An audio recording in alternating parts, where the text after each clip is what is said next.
the most money that you don't make, the most money you lose every year by not acting is right there, is offering the people you already have products that they can actually pay more than 40 cents a month for. Like, that's just unequivocally the biggest missed revenue opportunity in your entire business. It's not even close. There's nothing you're not doing. If you have 500,000 fans, there's nothing you're not doing that's going to rival the missed revenue from not having products you're offering to these people who love you and would gladly buy anything that you offer them, but you never offer them anything. You are now listening to the Creative Juice podcast, brought to you by Indepreneur.io.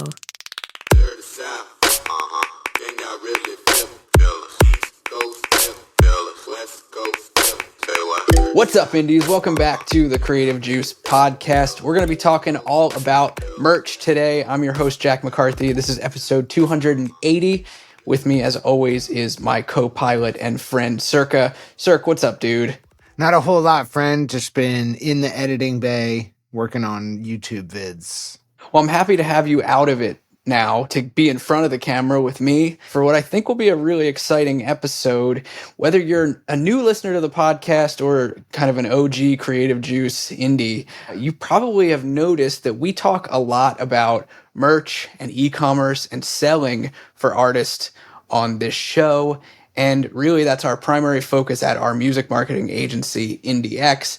And maybe you're wondering, or maybe you're not wondering, like, why is that? And so we wanted to explore that topic, why merch is such an important piece of what we talk about here on the show and how we run our agency and how we help artists grow their businesses. So I'm really excited to dive into this. I think it'll be a lot of fun. Yeah, I'm very excited to talk about this. My thesis for the longest time, kind of like the business thesis for even having Indepreneur and starting it, was just that the next, 10, 20, 30 billion dollars to come out of the music industry is going to come from products. It's going to come from revenue that's not actually counted towards music industry annual revenue, because the music industry is thought of as all the revenue generated from the sale and licensing of rights. And selling products isn't even tallied in that. So if Taylor Swift does, 2 mil rev and a quarter on a new clothing drop that she did, like, that's not counted in sort of how much money the music industry makes. So yeah, I'm very excited to talk about it because I think, like, if we can give people an understanding of the opportunity that exists in actually selling products as opposed to rights, I think it's a game changer. For sure. I think that's a solid jumping off point to talk about, in particular, like why we think merch is so important for creative businesses and why it's so neglected. It's a neglected revenue generating asset and opportunity for artists. And that's really a lot of our focus. Maybe it would be helpful here to dive into where the focus does often lie and why, as a result, merch money and e-commerce revenue is money often left on the table by all sorts of artists, from major artists to people who are just, kind of getting their feet wet and starting out. Yeah. So first, let's unpack merch, because like when we say merch, you as an artist might be thinking like, oh, they mean like t-shirts and hats, but it's really any product that it's property that we're transferring ownership of in return for money. So if I sell you a CD, I'm giving you property that you now own in exchange for money. And so I would lump that in. I would just say products in general. Products, totally. I think that's a good point to make, because we're not just talking about soft goods when we're talking about merch here. We're talking about physical music products. We're talking about soft goods. We're talking about t-shirts, hoodies, really anything tangible that you can hold. Yeah. And so for the longest time, forever, from the beginning of the music industry, the idea of rights, which is intellectual property rights. There's 5 key rights that come with intellectual property, which is treating ideas as property. And the licensing of those rights, or the transfer of those rights, was inextricably linked to a product, which is, I sell you a vinyl. You now implicitly have the right to listen to that music. So I sold you the right to do so, to use that vinyl in various ways. I also sold you a product. You now own a piece of property that's like a physical token of that right. And then in the late 90s, these things got pulled apart because ultimately the internet made it such that we could digitize the actual music files that were, encapsulated in this physical token. And so the industry really shifted then because it became about the IP rights and not at all about the product. The industry got burned by thinking they could continue to, charge whatever they want for these IP rights. And the value of that was just foisted onto free file sharing, right? So like, I'm not going to pay, Republic $25 for a new boy band CD if I can just download it off of Kazaa. Like, that was the argument. And so I think that caused a deep scar in the psyche of the music industry executives out there, because the industry, if you notice, very quickly became all about rights. If you are making money from streaming, you are making money off of the licensing of intellectual property rights. You're not making money off of selling products. You're making money off of licensing, royalties. If you are getting money through, your music being featured on a YouTube video or whatever, that is royalties from intellectual property right transfer. If you are selling tickets even, you might think you're selling a product. What you're really selling is the right to attend an event. Okay. And if you are getting an advance from some kind of contract, you are getting an advance against the eventual royalties that will be generated by your intellectual property rights. If you license a song for sync, you are literally selling a license to intellectual property rights. So everything is about IP rights in the mind of the music industry now. It has all become about those rights, and the physical token was thrown away. But in the meantime, kind of what everyone missed is that, like, selling products is a very lucrative business. It's the type of business that most businesses are in. If you are a one-to-many type of entity or brand where you are really concerned with retail, this isn't business to business, you're retail. You talk to the masses. The way to extract value from that relationship historically has been through selling products. Retail buys products. They don't license rights. They don't contract. They don't do all this other stuff that other businesses are involved in. They buy products. And so I think the music industry largely forgot about selling products because of how badly it was burned by Napster.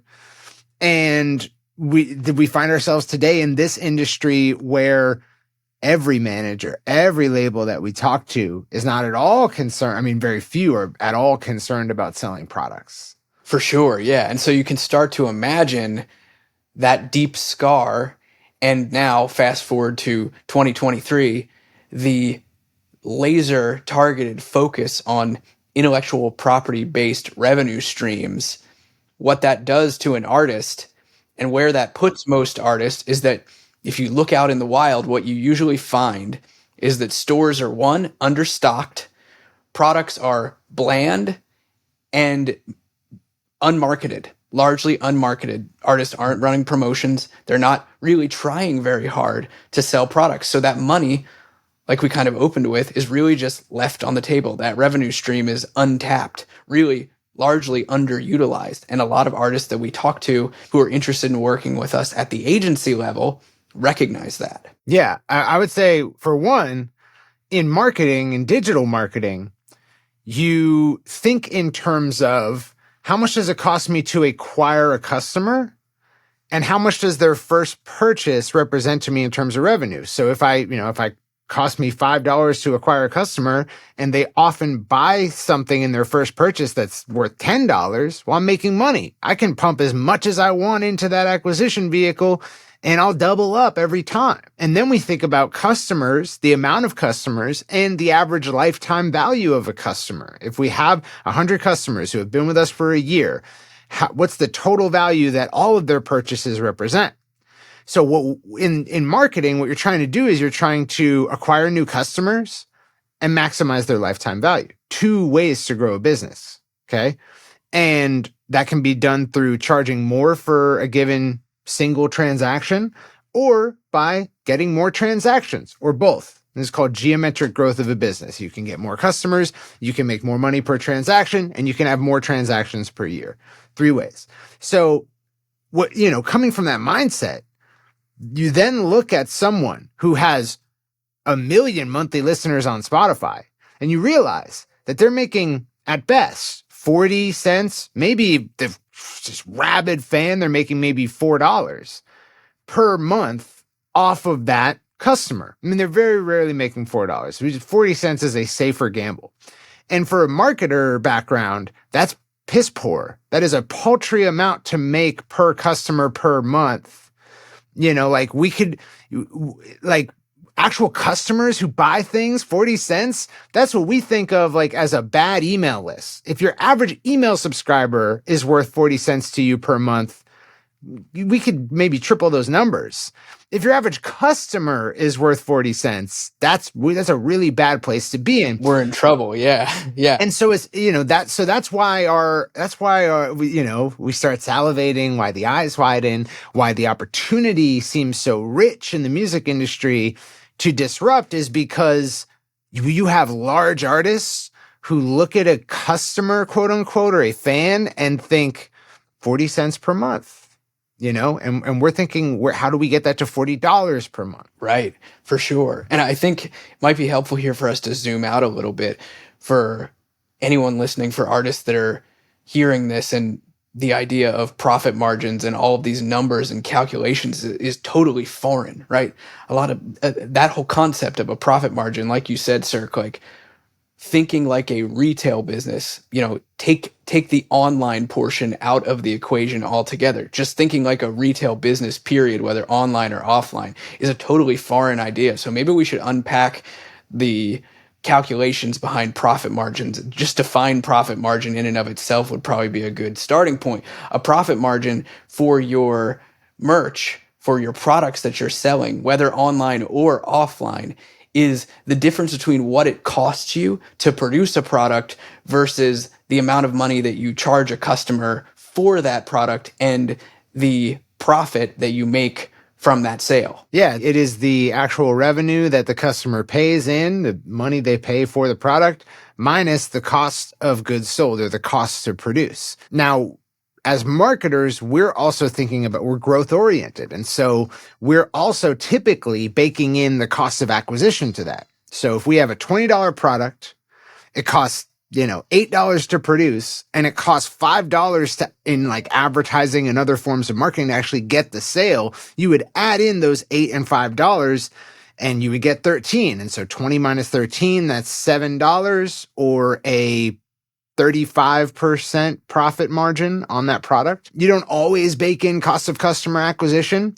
And also, this is why customers are so valuable, and it's valuable to think about it this way, is like, first of all, fans are like, a customer at a retail store is not like a fan. They're very fly by night. Like you could lose them easily to a competitor. Whereas a fan is like the supreme type of customer. They're a brand evangelist. So to make 40 cents per month off of them is tragic given the level of affinity they have for the brand. And so the cool thing about all this is that if you have a customer, there is no cost of acquisition for a customer. And that's why we think in these terms of how many customers do you have, because reselling a customer doesn't come with an acquisition cost. It doesn't cost anything to acquire someone you already have. And so we go from a 35% profit margin. We remove the $5 acquisition cost. Now we're just paying $8 to produce the product. The acquisition is free. So that goes all the way up to a 60% profit margin from 35. So it's important to get yourself in this mindset of like people with 300,000 fans and they're not making $1 million a year off of like products. Like that's crazy. Here's some interesting profit margins just to give you all an idea of what can be achieved with selling merchandise, specifically selling merch online. Is like you can be seeing profit margins of 70, 80% plus if you're doing merch well and doing it right and pricing accordingly and finding, the correct cost measurements when you're, creating products and creating offers. So if you can do that, you can start to see why if you sell a fan a t-shirt or a hoodie, you can make way, way more money and grow your business, actually have capital revenue coming into your business than you can, getting one fan to stream your music one time, 10 times, 1,000 times. You can make way, way more money and really drive the actual growth of your business and not have just a passive activity that someone is taking being the thing that, kind of keeps your lights on. Yeah. And the crazy part is that oftentimes, especially early on for artists, let's say an artist and a business have the same target audience virtually, right? That sets a floor for the cost of acquisition.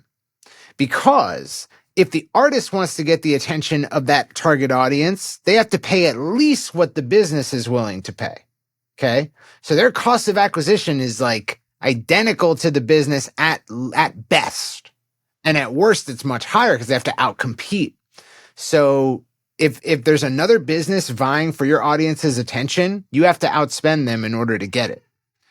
And the reason that I introduced that is that like this 40 cents per month concept, it comes from 100 streams per month. A fan streams you 100 times per month, 100 times 4/10 of a cent. Spotify royalty payout is 40 cents. They're paying the same cost of acquisition as any business would, but they're making 40 cents per month, at best $4 per month.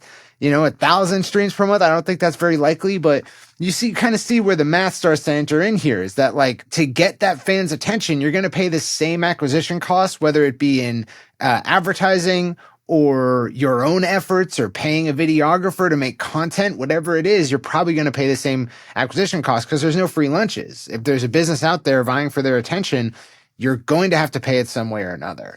So that's what makes the math so bad, is that like, it's not like they get traffic and eyeballs cheaper than any other business, but they just monetize it so much worse.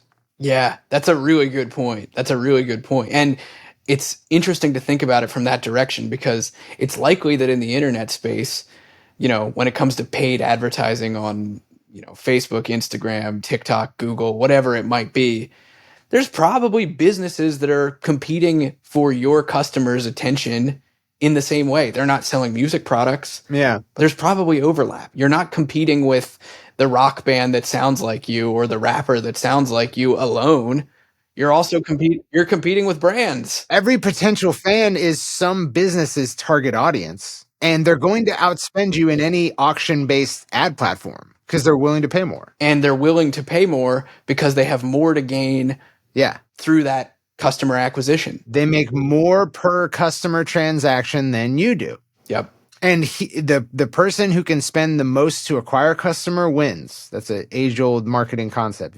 If you can afford to pay the most to acquire a customer, you win.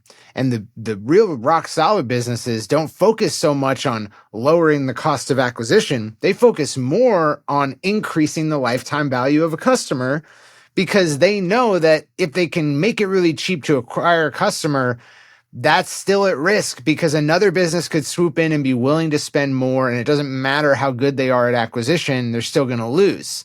But if they can make the most per customer, no one can eat their lunch. And in that sense, every artist trying to grow their audience is at risk in that way. Right, totally. Now, we've talked at this point about intellectual property-based revenue streams, whether hidden or, inherent in what like Spotify streams versus sync licensing. Well, we have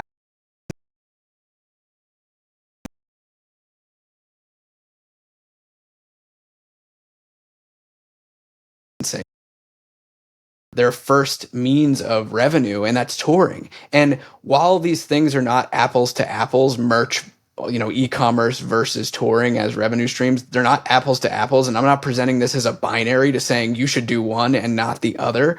But when it comes to the expenses of running a tour and playing shows and hiring people and travel expenses and getting the band out on the road and hotels, you can start to see how all of a sudden, oh my gosh, this is not a profitable endeavor either, especially compared to 70, 80 plus profit margins when it comes to merch. Yeah. It's also the case that your economies of scale are way better for a product because it is much easier to multiply the amount of products you can sell. It doesn't require more of your time. It requires more money. but multiplying the amount of tickets you can sell is a bit dicier. First of all, it's a stepped, not a gradual transition. So you're not going from 200 cap venues to 210. You're going from 200 to 300, or 300 to 500. So you cannot gradually scale. Whereas I can order 100 more units of a 1,000 product order. Like, that's not a problem. Nothing about getting more product involves more of my time. Everything about getting more tickets involves more of your time. Everything about it. For the uninitiated, Cirque, to find economies of scale, we've talked about profit margins. Now let's take it a step further here. Yeah, economies of scale are just the dynamics of scale, and scale means more, right? So if I want to, a good example of economies of scale is like if we got 40 new IndieX clients coming in the door, tomorrow, and they all qualify and they're all the right person. Well, we can't do that because in order for us to scale, we have a high quality control on the technicians and strategists who run these accounts. So we have to find and train more technicians.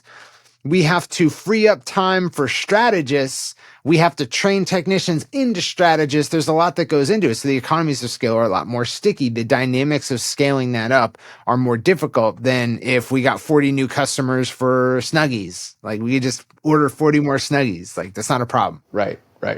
Yeah, I think that's a helpful example and kind of easily puts it out there for our listeners for sure. All right, so up to this point, we've talked about why merch is left on the table, why we see that as a company, as an agency, as kind of an arbitrage opportunity where for the right kind of artist or band, we can help them make more in e-commerce revenue and merch sales online than it costs to hire us as a company to do that, which is amazing for the right kind of person. We've talked about profit margins and why the profit margins of merch can, essentially dwarf that of all of these other revenue streams that exist in the industry. But something that we haven't really dug too much into is circling back to what you said, Cirque, about like selling tangible products and retail sales in music and what that means to you and your fans. And I think that that's something that's important to talk about here, because when you sell a fan a product, this is something, one, that they're taking deliberate action towards. They're pulling out their credit card and they're paying for it. And, they're hitting that submit button for something that they know that they want and they're excited about. And when they receive it, it's an opportunity for you to fulfill on an opportunity, or for you to fulfill on a fan's experience and their memories of your music on their life in a tangible way, something that they can hold and put on their shelf, keep next to their, bedside table, whatever it is, however they express their fandom, they wear it, they become essentially a billboard for you. And that's something that doesn't exist with digital goods and streaming or really anything else. And I think that that's really, really neglected and forgotten about. Another reason that I think it's much more lucrative and just better solid business fundamentals to have a focus on selling products and making revenue through products is sort of the value of a customer and the value of a high value customer. So, if I were to ask you, we have two people, right? One of them's never bought something from you and one of them has bought something from you. Who's more likely to buy something from you? Obviously, the person who bought something already. Seems obvious, right? We know there's a difference in the likelihood. We know that it's not the same likelihood, probably. Okay. If we have three people, one has never bought something, one has bought something for $5, and one has spent $100 with you, who's more likely to buy something? The person who spent $100. Okay. Who's more likely to buy something if the product is $200? The person who spent $200. Right. So like you kind of see how it's not just whether or not they're a customer, but how much have they spent with you increases their likelihood, right? Not only that, but it also increases their likelihood of buying a differently priced product. The higher the product price, the greater the chasm in terms of likelihood. So a business that has the highest likelihood of selling the highest value product is one that already has customers who have bought high value products. And the reason that that's important is because like a lot of the artists we come into, like the majority of their fans have never bought anything. Everything is free to them. So you're essentially building a pool of people who have a very low likelihood of ever giving you money. And everything you do day in, week out, months, quarters, years go by, and every activity that you've done is it has the pressure applied to it of, I need to attract people to give me $0, right? So that's all you do is you attract people who give you $0. You spend 5 years working on that. Okay. Now, how much closer are you to getting someone to buy a $100 product than someone who only focuses on getting customers who buy a lot of stuff? Not close. You are very far away, right? Yeah. You've been running miles in the wrong direction. One of our IndieX clients, not the hugest artist in the world, like you might not know their name if we said it, but he has someone who's bought, multiple thousands of dollars worth of products from him. And if he wants to generate revenue for a high ticket item, he can do that tomorrow. He can do it for a low ticket, so I think that there's even more delta than you thought there was, right? There's even more of a difference than you thought there was. It's not just that, you can make more by offering products to your fan base, but you can actually build a stronger business that has more security and more longevity and more optionality. And so I think that's an important point to sort of pick out, is because like everything is in your favor if you are building customers and increasing their lifetime value. The wind is at your back, so to speak. To put this in like a real world perspective, in numbers that I've personally seen in clients, CRMs and in their stores, is imagine you have a customer list with 100 people on it that have spent over their lifetime, $2,000, $3,000, $4,000 with you. If you find yourself in a financial rut in your business, that you've got those customers that you could then lean on. You could make them an offer to that size that is so good that it would be silly for them not to take you up on it. And that could mean the difference between you continuing to be able to do what you do and not. If all you've got is people who hang out with you on streaming and they don't even really know that they're taking a transactional action on your behalf, because they're not. They have no idea. They're not. Yeah. They're not making a transaction with you. They're making a transaction at best with Spotify. And Spotify is keeping a lot of the money. There's another part of it. In products, the manufacturer, whoever you paid for customer acquisition, whoever you paid to fulfill, like they've got their hand in your pocket, but it's controlled by you entirely. You set their rate. You pick the supplier, which determines the rate. So you have optionality on all sides. In an intellectual property rights dominated revenue chain, everyone has their hand in your pocket. Okay. Labels taking 90%, managers taking 10% of what's left. Spotify's taking 50% of everything. So not only is it less money, but that money is getting eaten by third parties a lot of the time.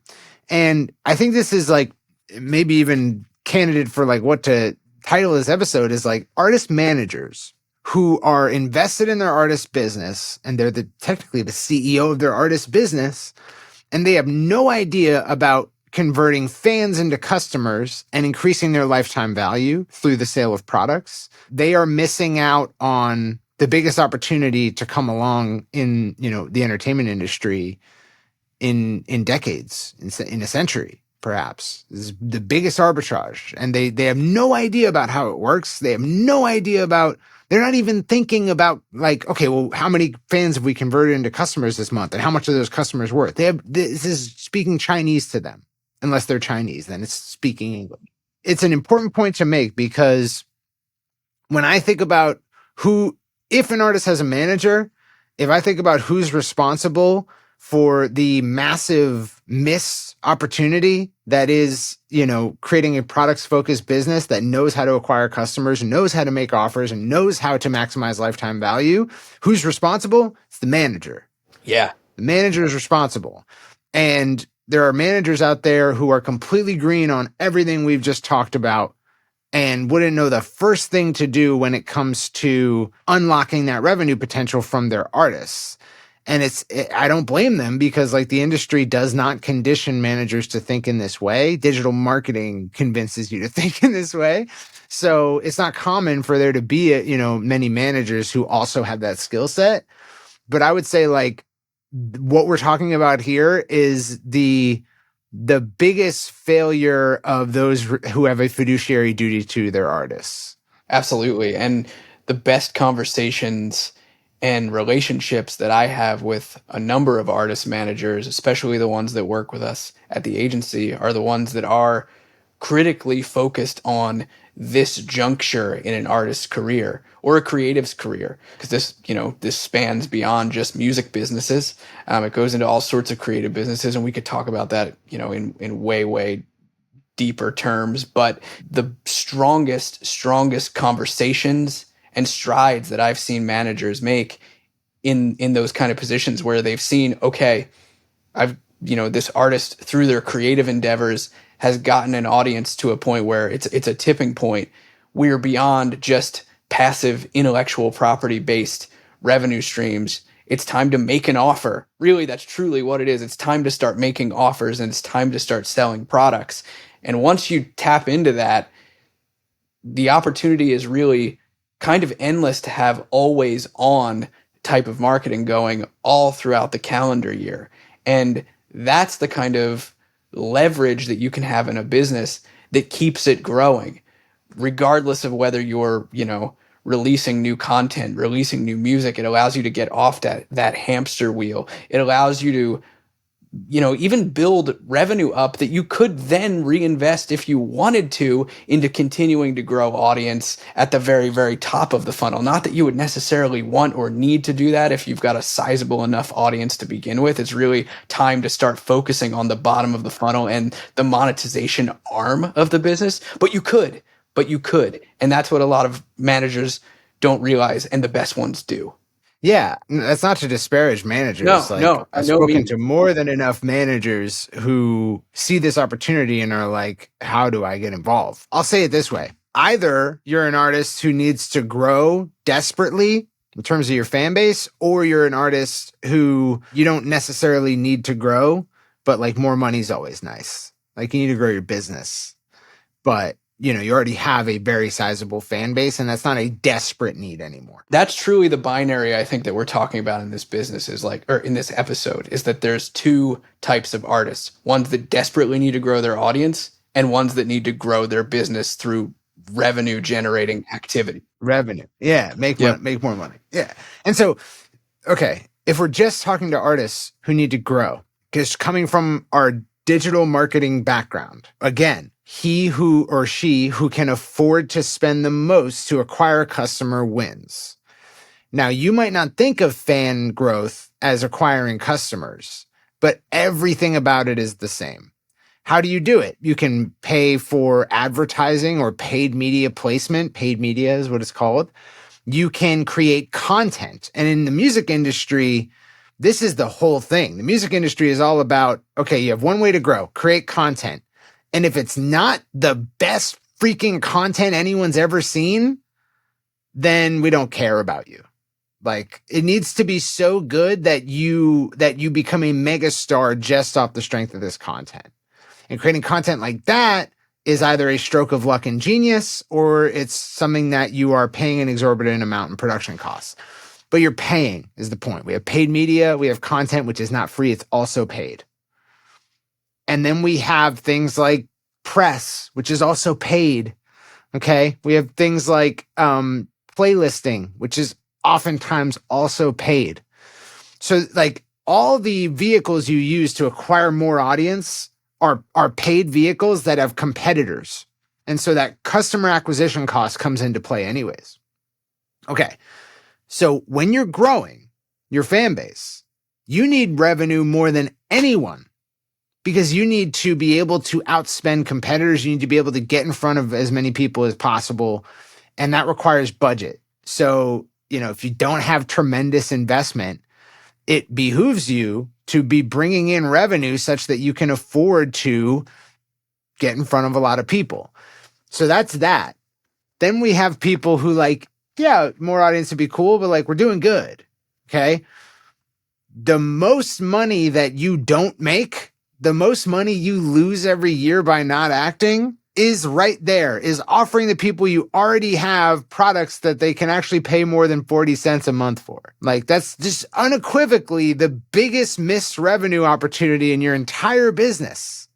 It's not even close. There's nothing you're not doing. If you have 500,000 fans, there's nothing you're not doing that's going to rival the missed revenue from not having products you're offering to these people who love you and would gladly buy anything that you offer them, but you never offer them anything. And that's the craziest part, is that oftentimes artists that are in that position, they've got cool, creative, crazy merch ideas, and they just don't offer them to their fans enough. They drop a piece of merch once and they post about it, one time on each social media platform, and that's it. They maybe send an email. They maybe send a text blast, if that. There's so much missed opportunity. There's so much money left on the table. So yeah, you're totally right. That's it. There's the missed opportunity there, and nothing that you could be doing to grow your streaming revenue could possibly eclipse the opportunity that's right there in front of you. Nothing.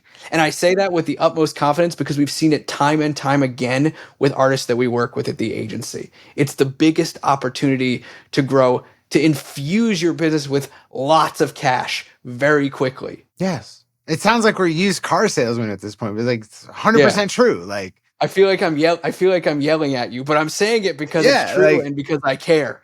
Truly, because I care. If you're wondering why we're so incredulous about this when we talk about it, it's because last episode we talked about edges and having an edge over competitors in the marketplace. This is the edge. This is an informational edge that should not exist.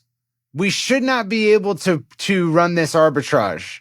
It should be obvious what we're saying to everyone in the music industry, but it's not. People refuse to sell products. People refuse to, do all these things we're talking about to this day. And even competing agencies don't do what we do.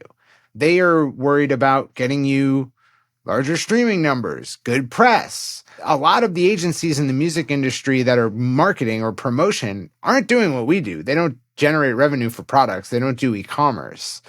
They don't do email marketing. They might do some advertising, but they probably don't prefer it compared to press and playlisting. It's bizarre to us that we have this edge. It should not be an edge. It's the type of edge where it's like, what's your edge? Oh, I know that this is a huge opportunity in the music industry and other people don't. It's like, no, you don't. That's not an edge. The people know that. They have to know it, right? No, they don't. It's crazy that this edge is not eroded after 5 years of shouting from the rooftops about this, but it hasn't. That's just the way the industry ended up. What's really interesting is it's truly, in my opinion, it's the elephant in the room that everybody is like, oh, quick, cover it up with a blanket, like pretend it's not there. We don't need to pay attention to this. No, keep it away. We don't, the products, no, keep them away from us. We're not interested. Yeah. The golden elephant in the room. It's quite nuts. But yeah, that's really, when it comes to merch, quote unquote, or just products in general, because like CDs, vinyls, we include that. It's better profit margins. It's higher revenue. You can afford to spend more to get in front of people. You can afford to have an outsized presence in the media. All of these things. It's the holy grail. It's all of the things you want, but like, it would take a fundamental shift in the way that, and one that we're trying to produce. We're trying to get people to think about themselves as a business that sells products and has customers and acquires them with marketing. We're trying to, but it would take a industry-wide fundamental shift in how people think about monetizing an artist and their following to make it more obvious, to make it more commonplace. And, it just hasn't happened. I'd like to touch on, as we kind of wrap up, a question that we get from a lot of artists who maybe are jumping into this foray of products and merch, especially online, for the very first time. And that's this concept of print on demand versus, ordering products and stocking them either in your house, your studio space, a warehouse, having a fulfillment team, and the opportunities and pros and cons between the two of them. And this goes back to what we were talking about regarding profit margins. And just to give you a quick breakdown, with services like Printful, for example, a very popular print-on-demand company, or Guten, another very popular and very good print-on-demand company, the quality of their product is solid. The difference in profit margins and costs when you compare to ordering a run of t-shirts, just for example, you may pay per unit $10, $12, $14 plus for you to create a t-shirt through a print-on-demand company like that, versus you may pay $7, $8 or less when you order merch in a quantity through a screen printing company, for example. And you can imagine that if you're then selling merch for $20, $25 a t-shirt to a fan, how quickly your profit margin gets eroded when you're using these print on demand companies. That's one big con to print on demand. And I can understand the hesitancy for artists getting started out in, ordering a whole bunch of merch in bulk. And that's why oftentimes, testing the waters of an offer with print on demand isn't necessarily the worst starting point, but it's the thing that you should quickly endeavor to move away from once you start seeing intent amongst your audience to buy.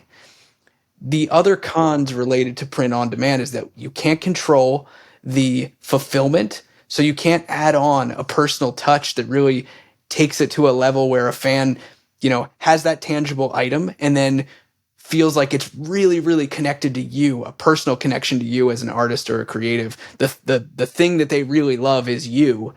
You can't control any of that.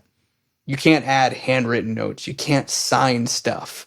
You can't add any of that extra value that you would be able to do if you were, shipping out from your studio space. And you can't really have any control over the quality for the most part. If something sucks, and I've heard this from plenty of artists that we've worked with, that like, oh man, like our fans are starting to complain that our t-shirts are falling apart. Well, I wonder why. Yeah, so print on demand does have quality issues. Like some providers are better than others, but I hear way more often quality issues from print on demand than like ordering your own inventory. That's one. Two is like, again, the edge, right? Like your competitors are not the person in your genre who you get compared to. Your competitors are not even the music industry. Your competitors are anywhere else someone might get a similar product from. And if you're starting an e-commerce brand today, you're not doing print on demand. I mean, you might be doing drop shipping. That's a completely different concept, because in this case, you're fulfilling your own brand. Going out there and intentionally ruining your profit margins because you want to be less invested in this opportunity vehicle than you otherwise would have been is crazy. Yeah. And it's hard to get artists to see that because they're like, well, I don't want to be doing products anyways. I want to be playing like music. That's half of the battle, honestly. First convince them like, yes, you want to be doing this, and then convince them like you should do it right. Yeah. You have to truly buy into the opportunity. Yeah. But like if you were an entrepreneur starting an e-commerce business, making like a t-shirt brand, already you would be doing the bare minimum and setting yourself up to not have any edge whatsoever by going print on demand. It's just a bad idea. Furthermore, like your margins being ruined is one thing. That's bad because you're just making it that much harder for yourself to acquire customers profitably and maximize their value. But on the other hand, like you're ruining your own mindset. You're ruining your own mindset because you're making this thing that should not be an afterthought a new afterthought. It was an afterthought before and it's an afterthought now. Yeah, you just like you filled out a form online and now like, okay, well, I did that thing. Like, no, you didn't. You did not. Not a check the box activity for sure. That said, to underline what I mentioned before, print on demand can be an okay starting point for you to get audience intent and measure whether your market will respond to an offer that you put together and whether you can really make a product that makes people, makes their ears perk up a little bit. If you can do that, get off print on demand fast and start ordering. That's the quickest way to use it, I think, in an effective functional way that doesn't damage you over and over and over again every time that you try to run a promotion or every time that you try to make an offer or sell. So I hope that that helps to answer that question that might be lingering in people's minds. And also, I think it's a question that comes up as print on demand becomes more and more of a mature offering in an e-commerce marketplace. You know, like Printful is definitely better now than it was 5 years ago, 3 years ago. It's definitely gotten better. We'll give them that. Yeah, it's not as awful and horrible as it was previously, and there's room for it, but it's not the thing that you should stay with. Yeah. I'll close this out. Rap Juggernaut, Wendy Day's co-host on her podcast, Rap Juggernaut, said, I think I said it before on this podcast, but he said, you will sell $130 hoodies years before you get the million streams it takes to make that through streaming. Yeah. You know what I mean? 3K. That nicely sums up pretty much everything that we talked about here regarding profit margins and the opportunity. That's so good. It's so good. It's the whole point. It's the whole point. Demanding that you only make it through fractions of a cent intellectual property royalties at scale is setting yourself up for failure. Having already done that and refusing to increase the value of the average transaction is willful underperformance. You are willfully underperforming. So yeah, I hope that hits home for any artists or artist managers who are out here, you know, listening to this. Like, take very seriously what we've said about, you know, considering yourself a products business, because you're mass market. You are one to many, you are speaking to retail, and you're not participating in the area of that domain that would allow you to succeed wildly. It's so true. I hope you guys dug this. I hope you dug getting into our philosophy behind merch and why we think it matters so much and why it does matter so much. And you take some of these lessons to heart. And if you're an artist that has a big fan base, or you're a manager that works with artists that has a large audience, we'd love to hear from you. We'd love to help if this is an area of the business that you know is suffering or struggling or not being utilized. We'll leave a link to our IndieX application in the show notes. I'd be remiss not to mention that. If you're an artist that's looking to tap into this merchandising, e-commerce stuff for the very first time, and maybe you don't have a huge fan base, but you want to get started, join us inside Indie Pro. The Make Merch That Fans Want training is a goldmine of information that gets into the process of actually creating stuff that fans will want to buy. So we'll leave a link to Indie Pro in the show notes as well. I love this episode. I hope you guys dug it. Cirque, thanks for being here. Dude, it's my pleasure. And let me also tag on to that. Like, if you're an artist or an artist manager, or you know an artist manager that has already overcome that challenge and is serving a mass audience, but you're not doing products like we've talked about, hit us up. We will literally print you money at a discount. I literally guarantee that. That's the arbitrage. It's so true. Thank you guys for being here. We'll catch you guys next time on Creative Juice. Peace out. Peace out. Gang, I really feel the East Coast, feel the West Coast, feel me.